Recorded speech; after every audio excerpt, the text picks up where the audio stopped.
I stood still in the kitchen, dish towel still in hand, as Caleb walked out of the bedroom with a black suitcase stuffed full of clothes. He didn't look at me, his eyes were fixed on the hardwood floor, as if the ground itself could explain the decision he was about to make. "Where are you going?" I asked, my voice raspier and lower than usual. Caleb paused in the hallway, gripping the handle of his bag so tightly that his knuckles turned white. "I can't stay anymore." I had sensed this coming for weeks. The way he avoided eye contact, the late nights, the unfamiliar perfume lingering on his collar. But knowing is one thing. Watching him actually leave was something else entirely. A cold blade sliced straight through my chest. "For who?" I asked, the question falling from my lips like a verdict. Caleb closed his eyes. He was never good at lying. "It's Lana." I let out a dry, broken laugh like it had burst out of my body before I could stop it. Lana, the intern who joined his company 3 months ago. Barely 25, hair as golden as sunlight, always trailing behind him like a shadow. I had seen the way she looked at him. Like a prize that hadn't been claimed. And him, the man who had been my husband for 12 years, chose to walk away for that look. "Figured," I said, steadying my voice. "But I still hoped you wouldn't stoop that low." He turned away, as if he couldn't stand my gaze. I gripped the edge of the kitchen counter. "What about this house, Caleb? What about the loan we co-signed? Are you just going to leave it like you're leaving this family?" "I'll send money," he replied, his voice tired, as if he were the one who'd been betrayed. "I'll contribute every month." I stepped out of the kitchen and stood in front of him. "You think a few $100s is enough to make up for all those nights I pulled 12-hour ER shifts, came home, cleaned, cooked, and put our son to bed alone?" Caleb was silent. No answer. Just cowardice.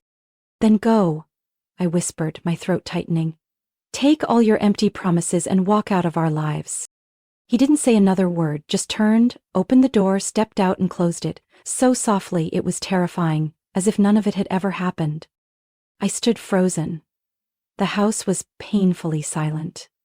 Every wall, every cupboard corner, every tick of the clock echoed with crushed memories. I had once believed in them. In the night we signed the papers for this house. In the moment our son first called him Dad. In those weary, wordless hugs after long shifts. All of it, now shattered in a single afternoon. I wiped my tears with the back of my hand and walked toward the living room. Liam, my 8-year-old son, was sitting on the rug playing with building blocks. He looked up as he saw me, his innocent eyes instantly sensing something was wrong. "Mom, are you crying?" I sat down next to him and pulled him into a tight hug. That small body was all I had left. I couldn't let him be hurt anymore. "Your dad, he's not going to be here anymore, Liam," I whispered. "But I'm still here. I'm not going anywhere." Liam said nothing, he just held on to me tighter. And in that moment I knew I didn't have time to fall apart. 2 weeks after Caleb left, I took my first night shift at St. Paul's Hospital on the east side of the city. I had always declined night shifts before, so I could be home with Liam in the evenings, but now every soft option had disappeared with the back of that man walking out. Liam was still asleep when I slipped out of the house at 8 p.m. He hadn't asked any more questions since the night I told him about Caleb, but I knew he was swallowing the sadness whole. Kids do that. They think they need to be strong. For us, the shift lasted 12 hours.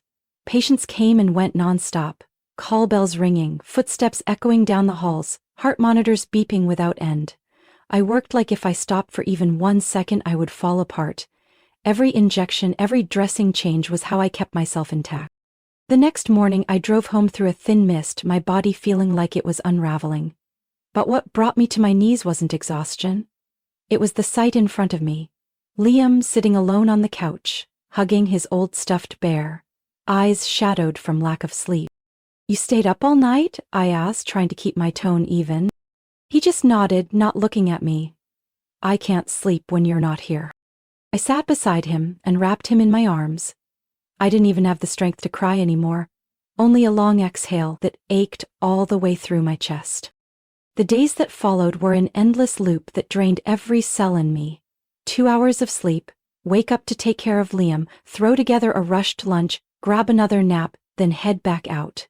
Every time I looked in the mirror, I saw a woman with deep under-eye circles, messy hair and cracked lips. But I had no other choice. If I didn't work, we wouldn't have money for bills, let alone the looming mortgage. Liam wasn't the same cheerful boy he used to be. He spoke less, stayed quiet, and never mentioned his dad. After school, he'd go straight to his room, shut the door, and bury himself in books. I'd knock, ask what he wanted for dinner, and he'd always reply, "Anything's fine." I started feeling like I was losing him, and worse, I didn't know how to bring him back. One evening, as I was getting ready for work, there was a knock at the door. It was Mrs. June, our neighbor next door. I had never spoken much to her beyond polite greetings, but that day she stood at my doorstep with a gentle look in her eyes and a bag of homemade cookies. "I noticed you haven't been out much," she said, her voice deep and warm. "I figured things aren't easy right now," I acknowledged with a glance.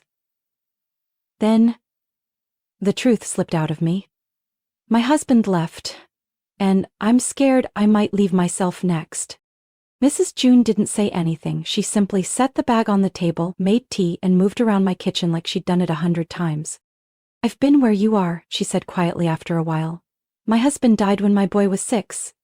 Every night I left for work, I'd worry whether he was still sleeping peacefully or crying alone." I looked at her, stunned. That woman, the one who always wore neat cardigans and tended to her front garden, had once been lonely and exhausted like me? "I can't take your shifts for you," she said, gently holding my hand. "But I can watch Liam every night while you work. He needs someone at home, and you need to sleep through the night at least once." I burst into tears, the kind I hadn't shed since Caleb walked away, not out of weakness, but because someone finally saw me. From that day on, every time I left for work, Mrs. June came by to stay with Liam. She read him bedtime stories, made chicken soup, and always left a note on the fridge. "You slept well, Mom did great." I no longer felt completely alone. But I knew the storm wasn't over yet. That Saturday morning, I came home after an unusually long shift. My back ached, my head buzzed from lack of sleep. I planned to quietly make coffee in the kitchen until I saw Liam sitting at the dining table, his laptop open in front of him.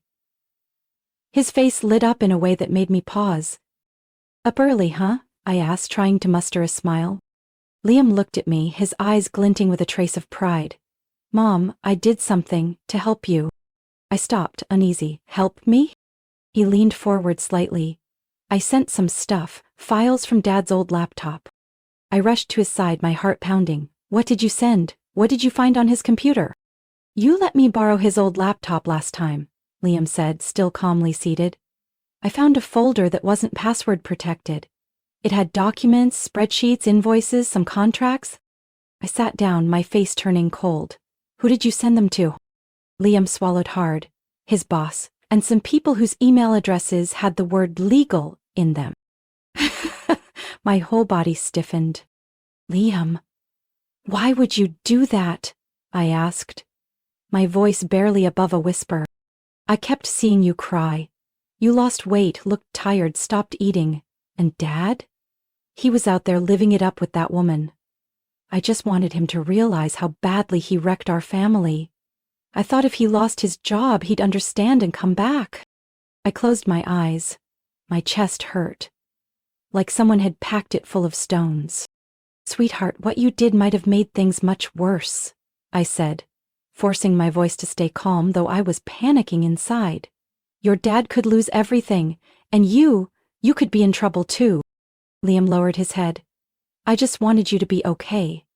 I hate hearing you cry in the bathroom." I gently squeezed his shoulder. "I know. But there are other ways to protect each other, not through destruction." I stood up, my thoughts spinning. What had Caleb done with those files? If anything shady was exposed and now leaked, this could ruin him. And truthfully, I didn't know if I wanted to see him completely destroyed, even after all he'd done. "Where did you send them from?" I asked. "My email, Gmail. I used my real name. I didn't think it was dangerous." I swallowed hard. What now? Call Caleb? Warn him? Get a lawyer? But I did nothing. I just looked at Liam, my 8-year-old child, and felt my heart both break and clench. He didn't fully understand the consequences, but he acted out of love. That hurt more than anything. That afternoon, I made a cup of hot cocoa and brought it to Liam's room. He was sitting there reading comics, his face somber. I sat on the edge of his bed. You know, sometimes adults make mistakes too. Your dad made one, but that doesn't mean we need to punish him. But he left, Liam said, eyes red. He didn't need you. He didn't need me. I stroked his hair, my stomach tightening. Maybe that's true. But we can't let someone else's choices turn us into people we're not, do you understand?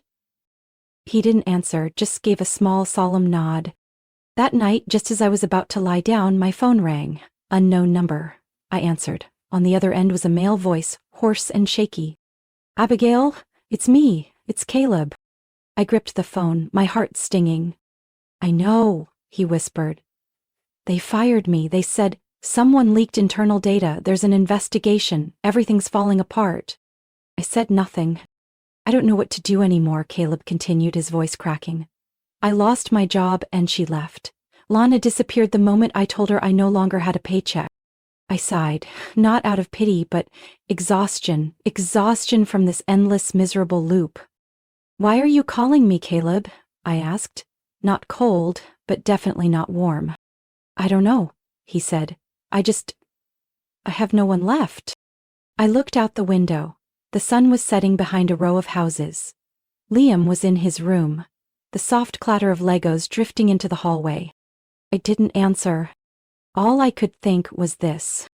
I can't let an adult's bitterness shape my child's childhood. 2 days later, I was standing in line at the pharmacy when I received an email from the legal department of Caleb's company, an official confirmation that he had been terminated for ethical violations and unauthorized interference with internal data. The language was cold, sharp as a blade. I thought I was mentally prepared, but when I read the line about referring the case to an external audit, my hands started to shake. I rushed home and called Liam to the couch. He knew something was wrong. That little face tried so hard to stay calm, like a grown-up. Liam, you have to tell me everything you sent, every file, every email, every recipient. He bit his lip and pulled out a small notebook I didn't even know he had hidden under his pillow. I wrote it all down. I didn't want to forget. I flipped through the pages. There were email addresses, timestamps, subject lines. Part of me was choked up by how meticulous my son was. Another part felt a chill down my spine. What Liam had sent, even without fully understanding, could destroy Caleb's career and maybe even his freedom. That night, Caleb called again. His voice was hoarse, almost stripped of its usual confidence. Abigail, please, help me. I sat in my car parked behind the hospital, both hands gripping the steering wheel. Help you with what, Caleb? I asked. Help erase the consequences of your betrayal? Or help you dodge the legal system? He was silent for a moment, then spoke, his voice fracturing. I don't know who listens to me anymore. Lana's gone. My friends are avoiding me. My family says I've brought them shame. I just thought of you and Liam. I laughed out loud. Now you remember Liam? Where were you when he watched his mother fall apart every day? When he clutched his teddy bear at night because his father wasn't there to read him a story? What hotel were you in with your precious little intern? I know I messed up, Caleb whispered. I just want a chance to fix it. I took a deep breath. No, you don't need a second chance from me. What you need is to learn how to live with what you've done. But if this goes to court, I cut him off, my voice calm but sharp. You can hire a lawyer, blame weak data security if you want, but don't expect me to defend you. I have to protect my child. I hung up, my heart pounding. I didn't feel vindicated. I didn't feel victorious. Just drained. Right now, I needed to go home, sit next to Liam, and say something I should have said a long time ago. Liam, I called him to the back porch after dinner. The sunset cast a soft orange glow over the grass, like velvet. He sat beside me, eyes sad but composed. Your dad lost his job, I began slowly, and there may be more consequences ahead. He exhaled through his nose. I know. He texted me yesterday. I was startled. What did he say? That I ruined his career, that if I really loved him I wouldn't have done it. I took his hand, felt the chill seep into my skin. You didn't ruin anything. You're just a child trying to protect your mom in the only way you knew how. But you have to understand, every action has consequences. And sometimes those consequences affect more than just the one who did wrong. Liam's eyes filled with tears.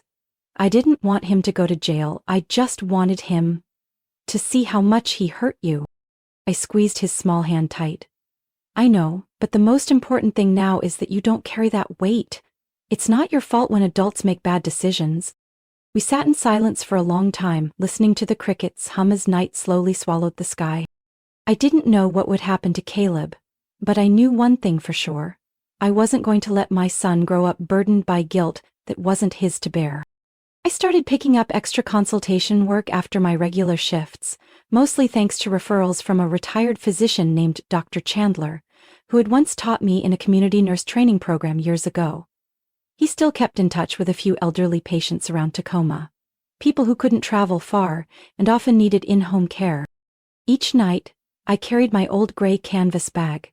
Inside were a stethoscope, thermometer, gauze, syringes, and a few basic medications.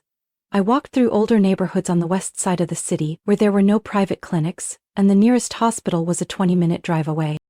At first, I only did it to earn a little extra cash for fresh groceries and to cover winter heating bills. But over time, those door knocks became what kept me standing. Every elderly woman who smiled when she opened her door, every soft, "Thank you, sweetheart. I don't know what I'd do without you," breathed life into my tired lungs. Then, one afternoon, Mrs. June stopped by with a cup of peppermint tea and a printed flyer. "Abigail, I just heard that an old laundromat on Maple Street is up for lease. It's not big, but it has wide windows and the plumbing's in good shape. If you're serious about opening your own clinic, this could be your start." I held the flyer and stared at the scribbled rent and utility estimates. My heart slowed. Even if it wasn't much with our finances, it still felt like a major leap. That evening I told Liam. He placed his hand on the table, serious like an adult. "If you believe in it, then you should do it. I'll help clean, I already know how to scrape old paint." I laughed, not because he was joking, but because there was a spark in his eyes I hadn't seen in a while. The next day I went to see the space. The windows were dusty, the tile floor cracked in places, but morning sunlight poured through the glass and bathed the white walls in a peaceful glow. I signed the lease. In the following weeks, Liam and I spent every spare moment cleaning, scraping paint, repainting the walls, installing tool hooks. I watched tutorials online to install a new sink and swapped out old fluorescent bulbs for LED ones. My former coworker Trish donated a white-painted medicine cabinet, and Dr. Chandler brought in a sturdy old exam table. That 900-square-foot room became my second home. I didn't have a big sign, a receptionist, or an automated booking system, but I had skilled hands, listening ears, and a heart that had once been shattered. Enough to recognize pain without judgment. My first patient was a little boy with an ear infection. His mother, a single mom who had just lost her job and didn't qualify for insurance, brought him in. I treated him for free and showed her how to warm garlic in oil to soothe his ear while she waited to afford medicine. Word spread faster than I expected. A week later, an elderly woman from the corner house stopped by for aching joints. Then a construction worker with a minor burn came in for bandages and ointment. I started recording medical notes in a notebook and taped a small sign at the entrance. "Community care, pay what you can." I wasn't richer, but I felt more fulfilled. One day while I was reorganizing the medicine shelf, Liam walked in holding an old cardboard box. "I found this in the garage. Maybe we can turn it into a little first aid kit for the front desk." I hugged him. No words needed, we were rebuilding a life together, from humble pieces but with solid hands. That evening, I sat on the clinic steps, watching the streetlight reflect off the glass. Behind me were the medicine cabinet, the exam table, and the towel Liam had hung in the corner. One thing was certain. I no longer lived in anyone's shadow. I was lighting a path for myself and for others. That June, after nearly a year of living on careful savings, I managed to send Liam to a 10-day summer camp at Arrowhead Lake. Surrounded by mountains, forests, and fresh air, I knew he desperately needed. I understood he still carried wounds deep inside, and sometimes, a child needs distance from memory to learn how to breathe freely again. On the morning I dropped him off, I stood by the roadside waving. The sunlight glinted through the bus windows and lit up his eyes as he turned to look back at me. He said nothing, but in his gaze, I saw a quiet peace he hadn't felt in a long time. I returned to the clinic. It looked the same, simple, complete, quiet, and warm. That day, I replaced the flowers in the glass vase on the desk and organized my patient files. No Lego sounds, no little voice reading aloud from the corner. An emptiness I still felt, but no longer feared. Finances had begun to stabilize. I didn't flinch every time a utility bill arrived. Old patients referred their neighbors, and from there word spread to families with elderly members needing long-term care. A nearby bakery owner would send over gift vouchers whenever I helped her mother recover after a stroke. Life wasn't luxurious, but it had meaning. One Sunday afternoon, I was restocking the medicine drawer when there was a knock at the door. I opened it. Dr. Chandler stood there, holding a worn wooden box. "Got room for this?" he asked, eyes twinkling with his familiar warmth. I opened the lid. Inside was an old brass stethoscope, next to a black and white photo of him standing in front of his clinic 30 years ago. "This was the first stethoscope I ever used," he said, his voice soft. "I think it belongs with someone who understands healing is more than just medicine." I clutched the box, unable to speak. In that moment, every sleepless night, every sacrifice, every silent battle became worth it. That night, I got a call from the summer camp.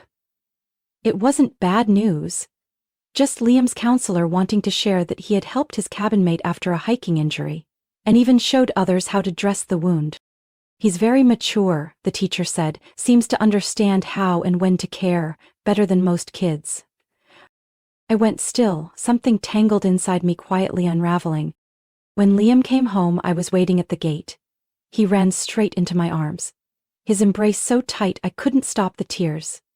That moment, I realized we'd made it through the storm and hadn't lost each other. "You know what, Mom?" Liam said during dinner that night. "Everyone at camp thought you were a doctor. I told them you didn't have a big clinic, but you're better than most. Because you actually listen to people." I laughed, stirring my tea. "I'm just a nurse, sweetheart." "But to me," Liam said firmly, "you're a healer." There was no space left in me for regret, only gratitude. Grateful for Mrs. June, who stayed with my son through nights without power. Grateful for Dr. Chandler, who believed in a former student who had stumbled. And grateful for myself. For the woman who once thought she couldn't go on, but still moved forward, step by quiet step, with no fanfare. Only resolve. By the end of that summer, I hung a small sign on the front window. "Elling Room, Abigail's Clinic." I didn't need anything more.